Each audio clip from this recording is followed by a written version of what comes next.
Live from Fargo and serving you on TV, online, and on the go. This is Valley News Live at 5. It's officially March, but there is nothing spring-like about the forecast, especially with that blast of Arctic air we're expecting this weekend. The snow that started this morning took a while to get out of here, at least in the Fargo-Moorhead area. It continues to make driving conditions tricky around the metro as people navigate their way home or to practice. Robert, how long is the snow sticking around tonight? Snow quickly ending, but those slick spots, they're going to stick around for quite some time, especially across southern portions of the valley where they saw more snow, amounts of 3, 4, even 5 and 6 inches of snow from parts of southeastern North Dakota into west central Minnesota. That snow continues to push on off towards the east, but again, slick spots will continue with some cold temperatures that will only get colder as we head through the weekend. Single digits and teens out there, those winds. Not too bad right now, but we're going to see some breezy conditions Saturday, windy conditions on a Sunday. And because of the winds, we're seeing some wind chills below zero, including -3 in Fargo, -5 in Grand Forks. Wind chill advisory overnight tonight into tomorrow morning for wind chills as cold as 25 to 35 below. Even colder wind chills as we head through the weekend. And we'll have more on that weekend forecast. And we also have some warmer weather in that 7-day forecast. We'll get to all that in just a few minutes. There you go. That's what we wanted to hear. Absolutely. Thank you. You got it. Police in Grand Forks continue their investigation into a young girl's scary walk home. The middle schooler told authorities that a stranger approached her, asking her to come with him. Valley News Team's Maddie Gelseth has the latest. The 6th grade girl was only a few blocks away from Schrader Middle School when a stranger asked her to get in his van on 10th Street South. He told her that her mom was in the emergency room and that she needed to get in the car right away so that he could give her a ride there. Police say that's when the girl knew that wasn't true, so she kept walking home. Situations like this are obviously very concerning, and we're doing as much as we can to find out who it was. A few people in the area tell me they're scared and worried because there's a lot of children that live in the neighborhood. It obviously is concerning. We're taking measures to make sure that we do as much as we can to avoid a future incident like this. Lieutenant Johnson says there'll be extra patrols around schools as students are being let out. He also said schools are taking extra precautionary measures as well. We kind of encourage parents to use it as an opportunity to talk with their kids and let them know what to do if something like this happens. Police described the van as a red-colored minivan with South Dakota license plates. The man in question is white, between 50 and 60 years old. He has gray-white hair along with a gray-white beard. And the subject was last seen wearing a tan jacket with blue jeans and a white baseball cap. In Grand Forks, Maddie Gelseth, Valley News Live. Grand Forks police are asking homeowners in the area of South 10th Street to check their surveillance cameras. Anyone with information is urged to contact police.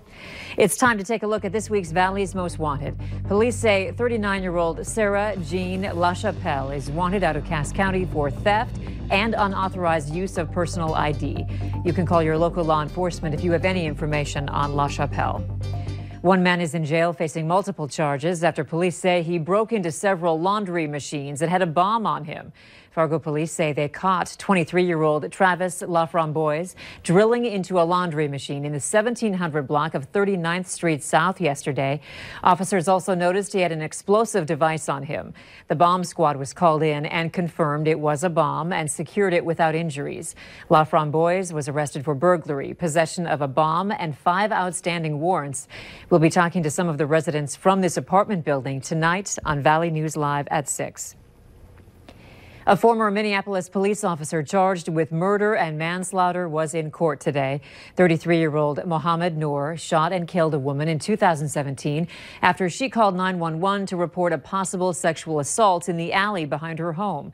When Justine Damond startled the officer, he shot her from inside his patrol car. Noor is charged with second-degree intentional murder, third-degree murder, and second-degree manslaughter. Today, the judge ruled that prosecutors cannot use Noor's silence against him at his trial. He had refused to voluntarily be interviewed by investigators, and prosecutors want the jury to know that. In ruling against that, the judge asserted there is a constitutional right to not incriminate oneself. The trial is scheduled to begin on April 1st. Dozens of snowplows have been hit by drivers so far this winter, and now the Minnesota DOT is urging drivers to use extra caution while driving near a snowplow. The main causes for the accidents are motorists driving too fast for conditions, driving too close to the plow, and distracted driving. The DOT says snowplows typically need to travel much slower than the posted speeds, and plow operators have a restricted view from the cab. They add their vision is also hampered by the snow clouds they create while they plow. Minnesota law requires motorists to turn on their headlights when it's snowing or at any other time when weather conditions impair visibility. A child is injured after police say a man drunkenly crashed into an Amish buggy in Otter Tail County. It happened last night around 6 near New York Mills. Sheriff's officials say 39-year-old Travis Rapat drove into the back of the buggy that was carrying 5 people, including young children. One of the children had minor injuries. Deputies say Rapat's blood alcohol tested at nearly 3 times the legal limit for driving. 1 month after nearly 200 Xcel Energy customers lost power during the region's cold snap, the company has pledged to take steps to prevent power outages in the future. On Thursday, the company joined 7 other utilities at a hearing held by the Minnesota Public Utilities Commission. The commission had asked the companies to account for how they handled the frigid weather in late January, including both successes and failures. Carla Holt reports. We can all remember the perils of the polar vortex. Stressed. I was really stressed. Especially those who went without power during its peak. This was our minus 30 right here. Today, for the first time, the Minnesota Public Utilities Commission heard from utilities, especially Xcel Energy, on what happened late last month that left nearly 200 Xcel Energy customers without power for a few frigid days. We put them on 12-hour shifts. Xcel executives explained how they prepared for the event, from adding hours and staff to alerting power plants they may need to run on backup fuel. But even then, we first experienced outage calls in Princeton. The power went out for more than 150 in Princeton and soon for dozens in Hugo. The first call that we got in Hugo was at 6 a.m. on the morning of the 30th. Xcel says it was a problem with natural gas pressure, not supply, a point explored by this panel. How does the cold temperature result in a pressure drop? The more gas that has to flow across that pipe, the more the pressure drops along the way. And so Xcel and others pledged to return to their own design drawing boards. They say they'll be adding new pipes or replacing smaller pipes with larger ones. So we have, again, more pipe, less pressure drop. Ensuring, they say, that communities don't lose heat during the cold again. What we've done for those 2 towns is update the models. We've designed reinforcements that we know we want to make this summer. Commissioners say they will continue to track the companies, what they did right, what they did wrong, and their next steps. Today, people from all over the state of North Dakota came for the opening of the very first medical marijuana dispensary right here in Fargo. Buyers who turned out for the opening of the Botanist Medical Marijuana Dispensary say they're relieved they can finally get the drug.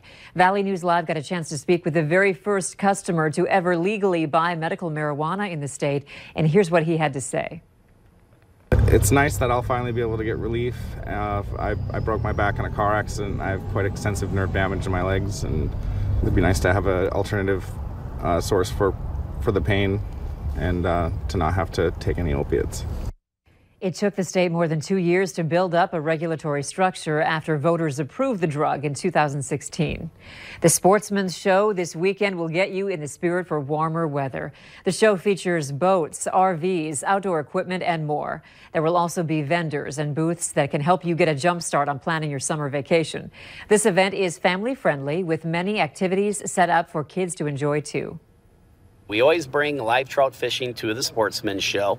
Saturday and Sunday, the pros at Shields do a free kids fishing seminar, introduces them to fishing, and they get lots of great prizes at the end. And then, of course, everybody loves Twiggy the water skiing squirrel. For ticket prices and times of the event, head to valleynewslive.com and click on this story. The cold temperatures aren't stopping people in Moorhead from celebrating a very special day. It is historic Moorhead Dairy Queen Day, and that means they are officially open for the season. There's been a steady line of customers throughout the day waiting to get their first dilly bar of the year. Valley News Team's Hutch Johnson is checking it out for us over in Moorhead, and he joins us with the scoop. Hutch? You know, as chief meteorologist, it's kind of fun to transition from talking about blizzards that cause all this nonsense to blizzards here at the historic Moorhead Dairy Queen. The mayor declaring today historic Moorhead Dairy Queen Day. And I'm going to interrupt you folks who are waiting in line. Have you been here before? No, my first time. First time? Very good. So what makes you want to brave the cold to give this a try? March 1st. Who doesn't like Dairy Queen when you're driving through town? Absolutely. Now the line goes all the way from the window, and it's been steady the whole time we're here, down almost to the end of the block and entrance to the restaurant, but they are moving through quickly, so don't let that slow you down if you want to come out tonight. And by the way, Andrea, I know that you like dilly bars. Today they are 70 cents, and also you can get a cone for 70 cents. Not a snow cone, though, but one made with ice cream. The other thing, this Dairy Queen, historically known for inventing that fancy treat called the dilly bar. So from the silly sidewalks of Moorhead, Minnesota, we'll toss it back to the studio now. You get all the good gigs, Hutch, all of them. Robert and I agree. He can't hear me, but if you haven't gotten your dilly bar yet, don't worry. They will be open until 10 o'clock tonight. Oh, the totals are in for the Wishes in Flight campaign brought to you by MakeAWish North Dakota and Valley News Live. In one day, people in our community gave over 530,000 Delta and United miles. These miles will help children and families in our area who are dealing with illness or other intense medical procedures. If you didn't get a chance to donate yesterday, you can still donate your unused miles. MakeAWish accepts airline mile donations throughout the year. You can donate by clicking on the related links section on our website, valleynewslive.com.